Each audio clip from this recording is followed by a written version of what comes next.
आदरणीय बालेनजी, यसपालि अचम्मै भएको छ।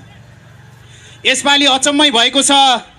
मैले जीवनमा 2-4 निर्वाचन देखेको छु, तर अहिलेको जस्तो माहौल कहिल्यै देखेको छैन। यसपालि अचम्मै भएको छ। यसपालि अचम्मै भएको छ।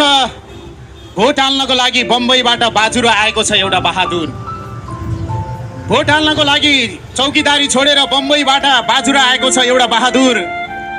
भोट हाल्ने रहरले आफ्नै छोराछोरीको रहर बिर्सिएको छ रियादबाट हिँडेको एउटा रनेले। भोट हाल्ने रहरले आफ्नै छोराछोरीको रहर बिर्सिएको छ रियादबाट हिँडेको एउटा रनेले। पुरानै पार्टीमा लागेको भनेर घरभित्र पस्न नदिएपछि, पुरानै पार्टीमा बाउ लागेकोले घरभित्र पस्न नदिएपछि साथीको होस्टेलमा सुटकेस बिसाएर अभियानमा हिँडेको छ अस्ट्रेलियाबाट फर्केको बिस्ने।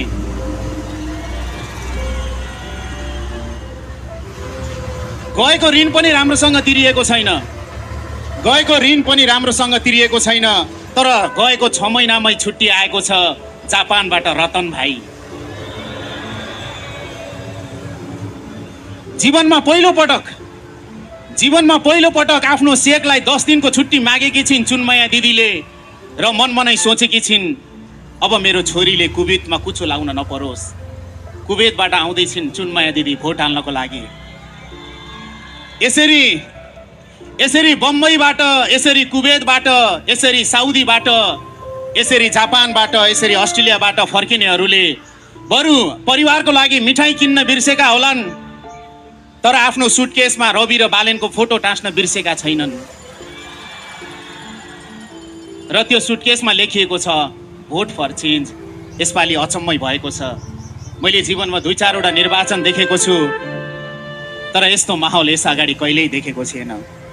आदरणीय रवि दाई, बालेनजी, तपाईँहरू बाटोमा हिँड्दै गर्दा परबाट एउटा बुढी आमाले लौरो टेकेर मन्टो तन्काई तपाईँलाई हेरिरहेकी छिन् र मनमा नै सोचिरहेकी छिन् अब यिनीहरू आए भने मेरो दमको दबाई पनि सस्तैमा मेरो नजिकैको हस्पिटलमा आउनेछ। एउटै बुढी आमाले सपना देखेकी छिन्। तपाईँहरू बाटोमा हात हल्लाउँदै हिँड्दै गर्दाखेरि परबाट एउटा बाजेले आफ्नो नातिलाई काँधमा राखेर कुर्कुच्चा उचाली देखाइरहेका छन्।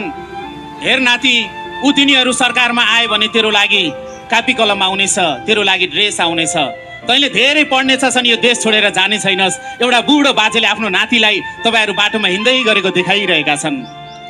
यसपालि अचम्मै भएको छ। हामी आउँदैछौँ भनेर जब तपाईँहरू आउनुभयो, मेरो भाइले पासपोर्टको फर्म क्यान्सल गरेको छ। यसपालि अचम्मै भएको छ। मेरो साथीले कोरियन भाषाको कक्षा